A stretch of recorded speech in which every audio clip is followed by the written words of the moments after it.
কামৰূপ মহানগৰ জিলাৰ উপায়ুক্তৰ কাৰ্যালয়ত গৈছিলোঁ। এগৰাকী ভদ্ৰ মহিলা, মই সুধিলোঁ খুৰী কিয় আহিছে অফিচত?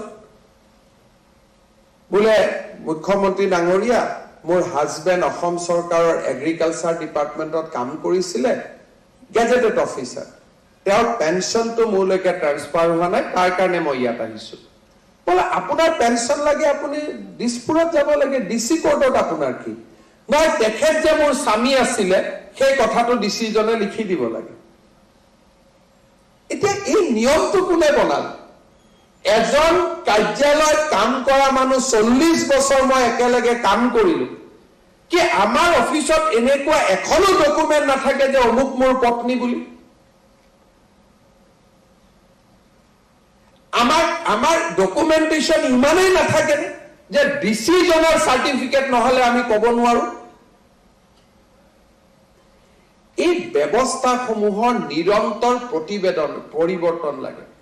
এজন যেতিয়া জিলা উপায়ুক্তই চাৰ্কেল অফিচাৰে দেখে যে চৰকাৰৰ নীতি নিয়মৰ কাৰণে আমি মানুহক সেৱা কৰিব পৰা নাই, আমি তাক সংশোধনৰ বাবে আমি চৰকাৰক ক'ব লাগে। কাৰণ প্ৰশাসন ওৱান ৱে ট্ৰেইন নহয়, সংবাদ হ'ব লাগিব, ইজনে সিজনৰ কথা ক'ব লাগিব যে এই সমস্যাটো মুখ্য সচিবক লগ কৰি যে ছাৰ আমি কষ্ট পাই থাকো, চৰকাৰৰ এই গাইডলাইনখনৰ কাৰণে আমি কৰিব নোৱাৰো, আপোনালোকে মোক সৰু কৰি দিয়ক। যদি আধাৰ কাৰ্ডত মোৰ দেউতাৰ নাম লিখা আছে, তাতকৈ আৰু মোক ডাঙৰ প্ৰমাণ কি লাগে? যদি আধাৰ কাৰ্ডত লিখা আছে যে মোৰ দেউতাৰ নাম কৈলাশনাথ শৰ্মা, ডিচিজনক তাতকৈ আৰু কি প্ৰমাণ লাগে? কাৰণ আধাৰ কাৰ্ডখন বনাওঁতেইতো প্ৰমাণ লোৱা হৈছে যে মোৰ দেউতা তেওঁ হয় নে নহয়। সাহসী পৰিৱৰ্তন লাগিব। যদি আমি সাহসী পৰিৱৰ্তন কৰিব নোৱাৰো, প্ৰশাসন কেতিয়াও ৰাইজৰ ওচৰ চাপি নাযায়।